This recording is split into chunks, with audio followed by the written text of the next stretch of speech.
हम कहते हैं कि कुबेरेश्वर धाम सीहोर की धरा, कुबेर भंडारी की भूमि, कंकर शंकर की भूमि है। आप लोग भी कहते हो कंकर शंकर है। शंकर का मतलब क्या होता है? शंकर का मूल नाम का अर्थ क्या है? शंकर का अर्थ है जो आपकी जिंदगी में सुख की वर्षा कर दे, वो शंकर कहलाता है। शंकर वो शब्द है, शंकर वो नाम है जो आपके जीवन में, हमारे जीवन में सुख की वर्षा कर रहा हो, सुख बरसा रहा हो। और जब आपके जीवन में और हमारे जीवन में सुख की वर्षा होती है, सुख बरसता है, तब हमको लगता है कि शंकर की कृपा हुई है। हम कहते हैं कि आप कुबेरेश्वर धाम में आई हो तो कंकर शंकर की धरा पर आए। कंकर शंकर की धरा मतलब आप कंकर की पूजन करने के लिए शिव मानकर, शंकर मानकर आए हो, तो ये निश्चित है कि यहाँ शंकर भगवान आपको खाली नहीं भेजेगा, आपकी झोली खुशियों से भरकर भेजेगा, क्योंकि वो है ही सुख प्रदान करने वाला, सुख लुटाने वाला, सुख की वर्षा करने वाला, सुख देने वाला। जब वो शंकर नाम की व्याख्या यदि हम करें तो वो सुख देने वाला है, सुख लुटाने वाला है और सुख की वर्षा करने वाला।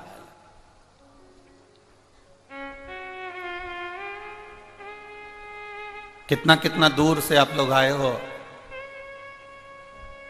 कई लोग तो महाराष्ट्र से भी आए होंगे, क्योंकि बालोद से लगभग 150-200 किलोमीटर दूर पर महाराष्ट्र लग जाता होगा, ऐसा अनुभव है, थोड़ा ध्यान में है। ये शिव तत्व को प्राप्त करने की एक ललकता हमारे भीतर हो, हमारे अंदर उत्पन्न हो।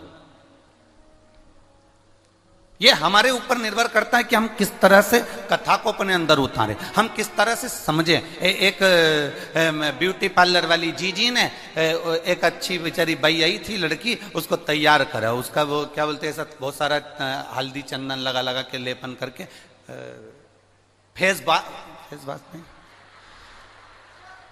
फेसियल, हाँ अच्छे बोले हो। और जीजी होन तो बोले नहीं, पहले भैया बोल दिए हो, भैया बोल दिए फेसियल करा।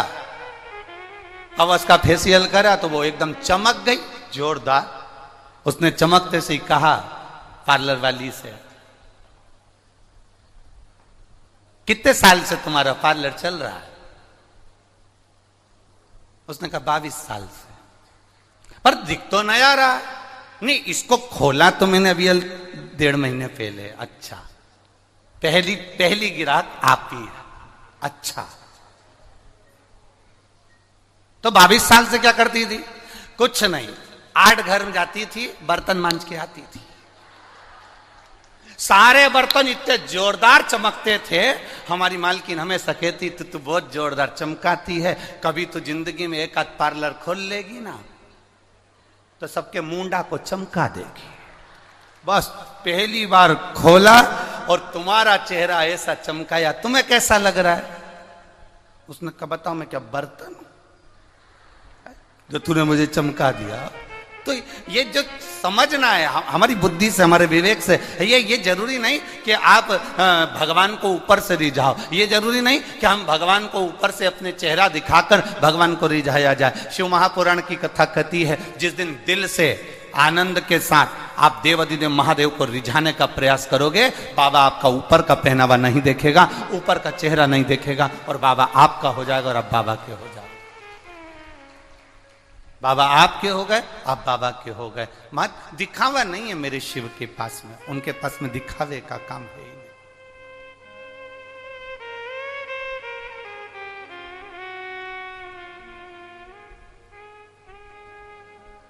आप कितने साल से भगवान का भजन कर रहे हो? आप कितने साल से मंत्र का स्मरण कर रहे हो? आप कितने साल से भगवत नाम कीर्तन कर रहे हो?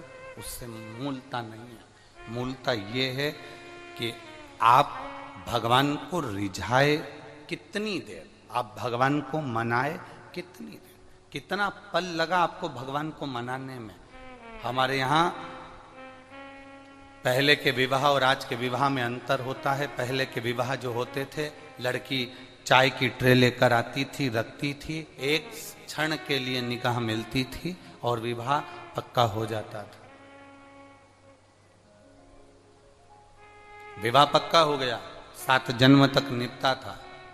आज के जमाने में लड़का लड़की को दिखा दो, मिला दो, होटल में रोज मिले, संबंध पक्का हुआ, फोन पर 8-8 घंटे बात हुई, उसके बाद भी संबंध होने के बाद भी, विवाह होने के बाद भी मालूम पड़ा कि 4 महीने, 3 साल, 2 साल में तलाक हो गया। इसको विवाह नहीं कहते महाराज। भगवान की भक्ति भी ऐसी होती है, तुम घंटों तक मंदिर के अंदर बैठे रहो और तुम सोचो कि भगवान मुझे मिल जाएगा, भगवान मिलने वाला नहीं।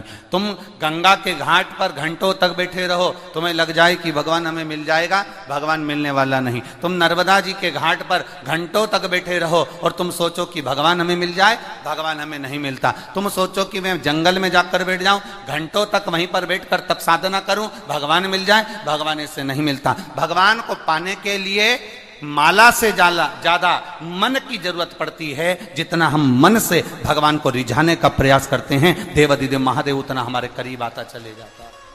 राम कृष्ण को पाने के लिए आप माला से ज्यादा मन को भजने का प्रयास करें, मन से परमात्मा को रिझाने का प्रयास करें। जितना जितना आप परमात्मा को रिझाने का प्रयास करेंगे, उतना उतना परमात्मा आपके नजदीक आता चला जाएगा। आप जितना परमात्मा को नजदीक लाना चाहें, उतना मन से भगवत भजन की ओर जाएं, उतना मन से भगवत स्मरण की ओर जाएं, वो हमारे करीब आता चले जाए, वो हमारे नजदीक आता चला जाए। कितना सुंदर भगवान को, तुम्हारे कितने घंटे तक तुम माला लेकर बैठे हो, कितना तुमने सिर पर चंदन लगाया है, कितना तुमने आनंद से कंठा पहना है, कितना आपने मालाएं धारण करी है, कितना आप कहीं देवालय शिवालय बनाए बैठे हैं, कहीं कितना आप गंगा यमुना के घाट पर बने बैठे हैं, कितना आप तीर्थ में जाकर बैठे हैं। भगवान को इससे कोई मतलब नहीं। भगवान कहता है आप जहां बैठे हैं, अपने घर में, परिवार में, नातों में, रिश्तों में, कुटुंब में, कबीले में, जहां बैठे हो, उस बैठे हुए स्थान पर अब भगवान कहते हैं कि तू मुझे दिल से याद कर, मैं तेरे पास में आकर बैठ जाऊंगा, तुझे मैं देखता रहूंगा और तू मुझे देखता रहना, बस और कुछ नहीं। हमारे यहाँ तो शिव महापुराण वर्णन करती है, केवल 2 बार मुख से शिव शिव कहने वाले का भी उद्धार हो जाता है। शिव पुराण कहती है 1 बार मुख से शिव कहने वाले का भी कल्याण हो जाता है। यहाँ तक हमारे यहाँ एक सुंदर स्थान का नाम आता है महाबलेश्वर। क्या नाम है? जम के बोलो जरा सा। महाबलेश्वर। लोग उसको हिल स्टेशन भी मानते हैं, लोग जाते हैं वहां पर। आप में से कोई गया है?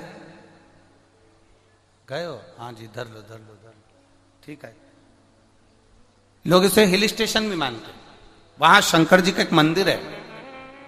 कभी स्मरण किया आपने कि महाबलेश्वर, महाबल, ये मंदिर जहां भगवान शिव विराजमान है, ये शंकर भगवान का एक अविरल शिवलिंग, सारे लिंगों से आनंद देने वाला राजलिंग माना जाता है। उसको हमारे यहां महाबलेश्वर कहा जाता है, महाबल कहा जाता है। आखिर उस शिवलिंग में ऐसा है क्या?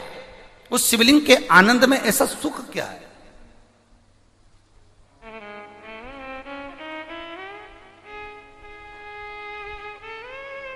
एक ब्राह्मण की एक बेटी थी जिसका नाम था सोमनी। बड़ी सुंदर थी, उसके चेहरे पर एक आकर्षण था, केश लंबे, मुखाग्रविंद सुंदर, स्वरूप सुंदर। ब्राह्मण ने सोचा कि मेरी बेटी बड़ी हो गई है, अब इसका विवाह कर देना चाहिए। अब ब्राह्मण ने विचार कर कर उस सोमनी का विवाह एक ब्राह्मण बालक से कर दिया। बालक भी बड़ा सुंदर था, बड़ा आकर्षण था उस बालक के चेहरे।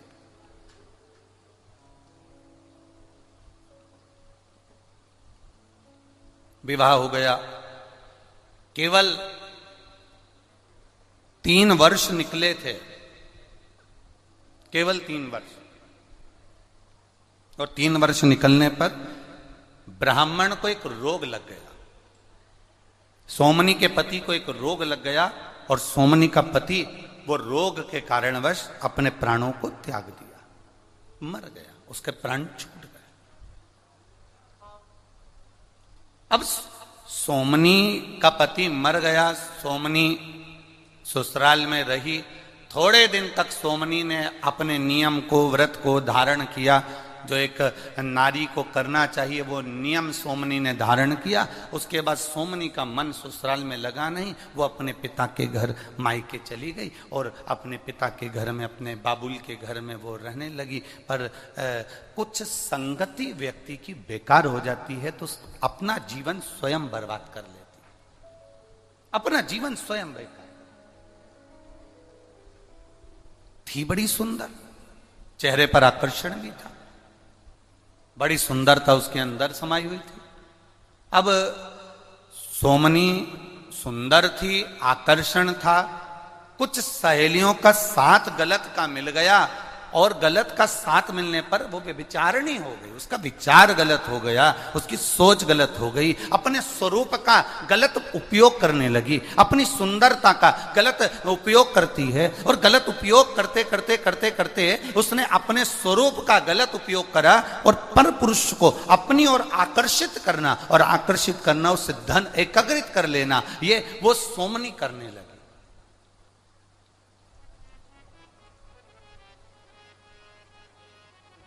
वो सोमनी कर रही। एक विचार अपने अंदर उतार कर रखिएगा मेरी जीजियों, एक विचार अपने अंदर उतार कर रखना मेरी बहनों। अपने अंदर एक विचार को लेकर बैठना कि हमारी सुंदरता, हमारा स्वरूप, हमारी देह, हमारा शरीर, हमारी सुंदरता, शिव पुराण कहती है ये किसी को लूटने के लिए या किसी को बर्बाद करने के लिए नहीं, हमारी सुंदरता भगवान के भजन के लिए प्राप्त होती है, भगवती स्मरण के लिए प्राप्त होती है।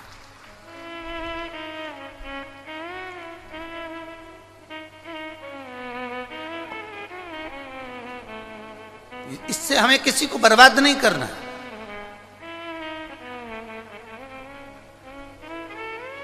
इस सुंदरता से हमें किसी को नष्ट नहीं करना।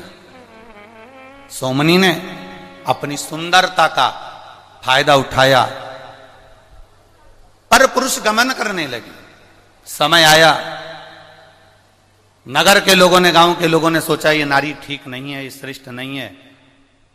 एक तो पति मर गया, पति के मरने के बाद ये पर पुरुष गमन कर रही है, व्यभिचारिणी हो गई, गलत गलत जगह पर जाने लगी, गलत विचार करने लगी, पर पुरुषों को अपनी ओर आसक्त कर कर उनको बर्बादी की ओर छोड़ने लगी। गांव के लोगों ने विचार कर अब करें तो करें क्या।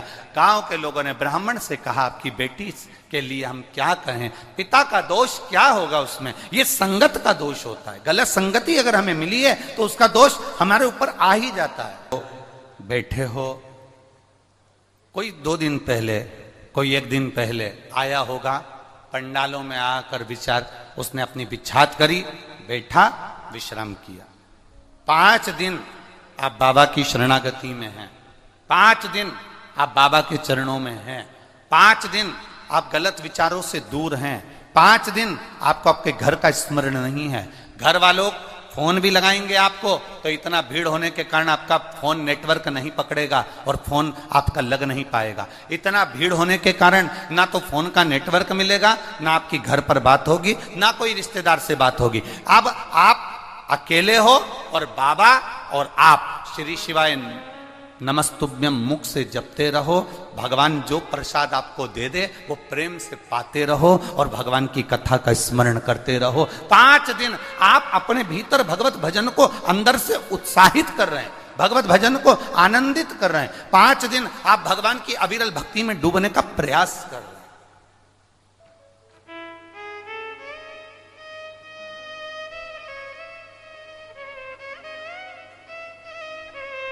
वो कहे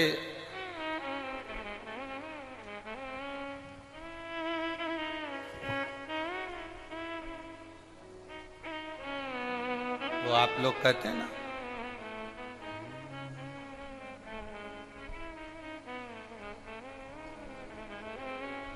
नैना लड़ गए डमरू वाले से, अब घर में कैसे जाऊं।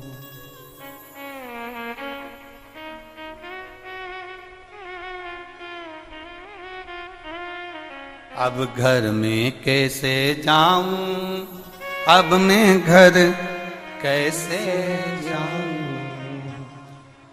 अरे नैना लड़ गए डमरू वाले से, अब मैं घर कैसे जाऊं।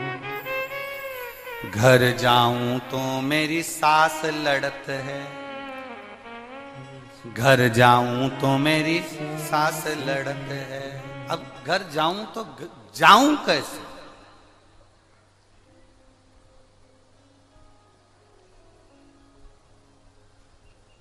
अरे घर जाऊं तो मेरी सास लड़त है, सत्संग में डमरू वाले के, अब घर जाऊं तो कैसे।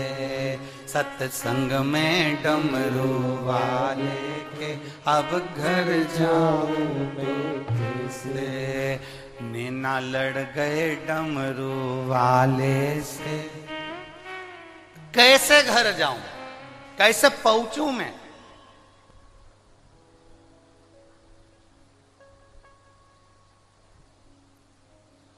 जब नैन लड़ गए भगवान से, अब मन नहीं लगता।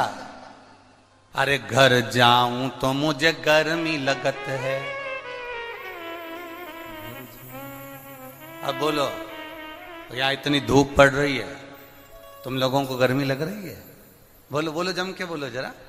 अरे घर जाऊं तो मुझे गर्मी लगत है, यहाँ पंखा चल रहा भोले का, मैं जाऊं करूं क्या जाकर मैं। जब यहां स्वयं मेरा शिव थोड़ी थोड़ी देर में, शंकर की उदारता क्या है, शिव कथा का आनंद क्या है। आप बैठे हो थोड़ी देर, आपका मन जब तक कथा में लगा है, आपको गर्मी का महसूस नहीं होगी, गर्मी का एक अंश भी आपको नहीं लगेगा। पर जैसे ही आपका मन उच्चिष्ट हुआ, जैसे ही मन आपका दूर हुआ, जैसे ही मन आपका कथा से दूर हुआ, वैसे ही आपको गर्मी लगना चालू हुई और आपने तुरंत पंखा झेलना प्रारंभ करा। अर्थात भगवान शिव की कथा, भगवान शंकर के एक उदारता, शिव तत्व अपने आप हमारी अग्रण्य होता है। हमें लगता है कि हमारा शिव हमारे साथ में है, हमें लगता है हमारा शंकर हमारे साथ में है, हमें लगता है हमारा शिव तत्व हमारे साथ में है।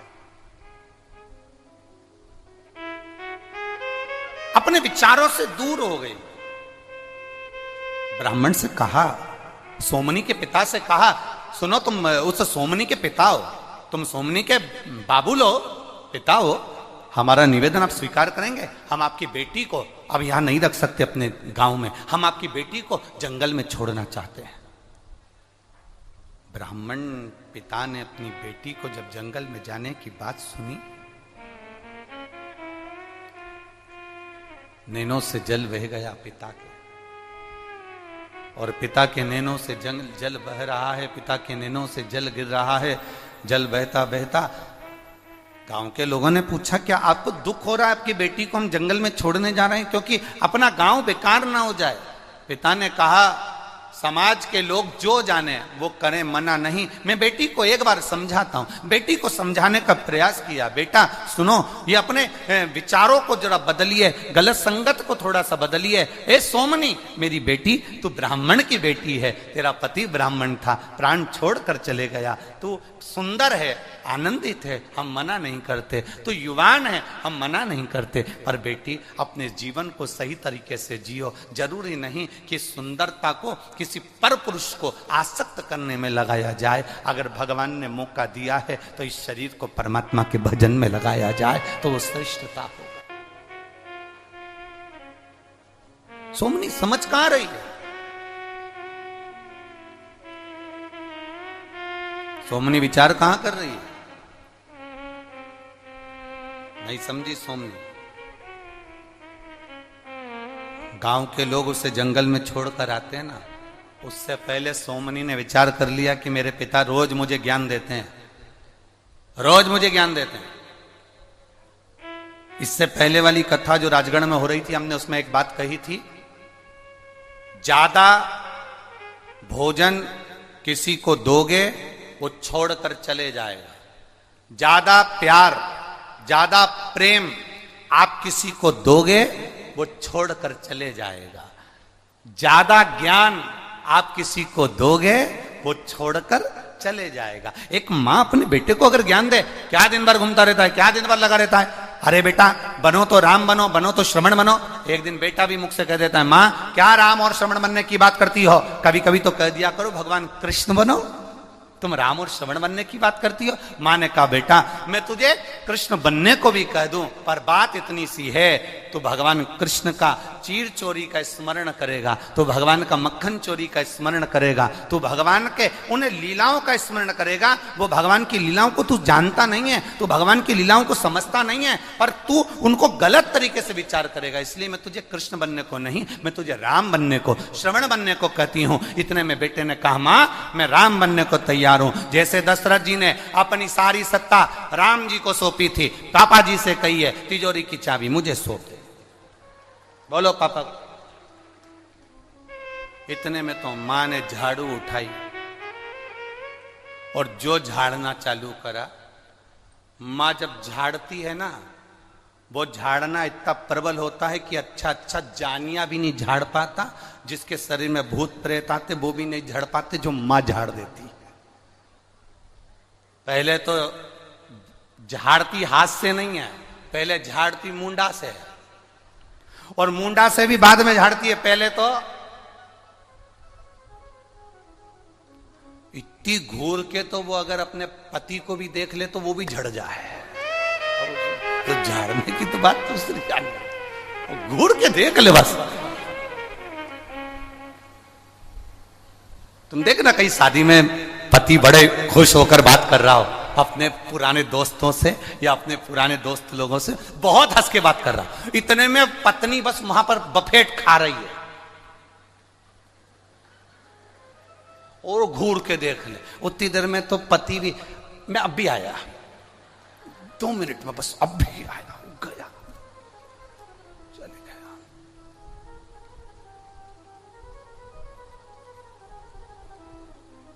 कोई पूछ रहा था गुरुजी लेडीज तो मालूम पड़ जाती है, स्त्री मालूम पड़ जाती है कि मांग भरी है तो शादी हो गई, मंगलसूत्र पहनी है शादी हो गई, पांव में बिछुड़ी पहनी है शादी हो गई, पुरुष को कैसे मालूम पड़ता है कि शादी हो गई? हमने कहा भरी सभा में सब हंस रहे हैं और वो चुप बैठा हो, समझ लेना हो गई, समझ जा, हो गई उसको, वो चुप बैठा, मौन। इतना अच्छा संवाद चल रहा है, इतने अच्छे से सब एंजॉय कर रहे हैं, सब घूम रहे फिर रहे, मस्ती मजाक कर रहे, और वो एकदम मुसद्दी लाल जैसा चुप, समझ जाओ हो गई, बस इतनी में समझदारी हो गई, समझाया। अधिक अगर भोजन ज्यादा दोगे ना तो वो छोड़कर चले जाएगा। आप प्यार ज्यादा दोगे ना, प्रेम आप दीजिए, किसी को बहुत ज्यादा प्रेम दीजिए, बहुत स्नेह दीजिए, मेरा बेटा, मेरा बाबू, मेरा स्नेह, बहुत प्रेम दीजिए। जिसको आप ज्यादा प्रेम दोगे वही छोड़कर चले जाएगा। आधे में भोजन आधा छोड़कर चले जाते हैं ज्यादा देने पर। प्रेम ज्यादा मिले तो आधा छोड़कर चले जाते हैं प्रेम में। और ज्ञान माँ ज्यादा दे, बेटे से कहे ऐसा कर ले, वैसा कर ले, वैसा कर ले, बाबू ऐसा कर लो, भाई से कहो, किसी को ज्यादा देने का प्रयास करो, वो नहीं लेगा। ज्ञान ज्यादा दोगे आधा छूट जाएगा। और ब्राह्मण ने अपनी बेटी सोमनी को समझाया, सोमनी सुन बेटा ऐसा है, बेटी को समझाया तो बेटी के दिमाग में कहाँ आया, और बेटी अपने पिता का घर छोड़कर भाग गई, एक जंगल में चली गई। जंगल में उसको लगा कि अब ये गलत आ गई, मैं अच्छा पिता के घर रह रही थी, अपने बाबुल के घर रह रही थी, पर जंगल में मैं आ गई। और जंगल में पहुंचने के बाद सोमनी का मन नहीं लग रहा, अब करूं तो करूं क्या, विचार करा क्या करा जाए। मां घूम रही थी, अब मेरी सुंदरता किस काम की जंगल में, मेरी इतनी सुंदर युवान अवस्था किस काम की जंगल में, अपने विचारों को मनन चिंतन कर रही थी। तभी एक जंगल में रहने वाला एक व्यक्ति जो मांस का आहार करे, मदिरा का आहार करे, और जो गलत विचार में, गलत विचारों में पड़ा रहे, ऐसे गलत व्यक्ति ने उस सोमनी को देख लिया और देखकर उसने देखा कि बड़ी सुंदर है, तो बड़ी आकर्षणता है इसके अंदर, बड़ी सुंदर है ये। सोमनी को बुलाया उसने। सोमनी जाने को तैयार नहीं, क्योंकि दिखने का अच्छा नहीं था, बुरा लग रहा था, बड़ा भयंकर था, डरावना था। सोमनी उससे भागी, वो पकड़ कर लेकर आया, अपने भवन में रखा। सोमनी भूख से बिलक रही थी, उसने भोजन दे दिया। उसने किया, थोड़े थोड़े समय के बाद उन दोनों का स्नेह बढ़ा, दोनों ने प्रेमवश आनंद में विवाह कर लिया। अब सोमनी भी उसके जैसी हो गई, जैसे वो मांस का आहार करता है, सोमनी ब्राह्मण की बेटी होकर भी मांस का आहार कर रही है। जैसे वो मदिरा का पान करता है, सोमनी मदिरा का पान कर रही है। वो जैसे जैसे वो गलत विचारों में पड़ा हुआ था, सोमनी वैसे वैसे विचारों में पड़ती चली गई। समय बीतता बीतता बीतता बीतता 1.5 वर्ष हो गए, 2 वर्ष हो गए। एक दिन पत्नी सोमनी भी मदिरा का नशा कर कर धुत थी, और पति भी मदिरा के नशे में कहीं चले गया था। ये ढूंढने के लिए गई, पर पति मिला नहीं, मिला नहीं, मिला नहीं। क्या करा जाए, क्या करूं, पति नहीं मिल रहा, नशे में धुत। वापिस आ गई, रात्रि का समय था, प्रकाश नहीं था, जंगल ही जंगल था। इसके दो जगह पर इसने स्थान बनाकर रखा था। एक स्थान पर गाय को बांध कर रखती थी दूध के लिए, और दूसरा स्थान था जहां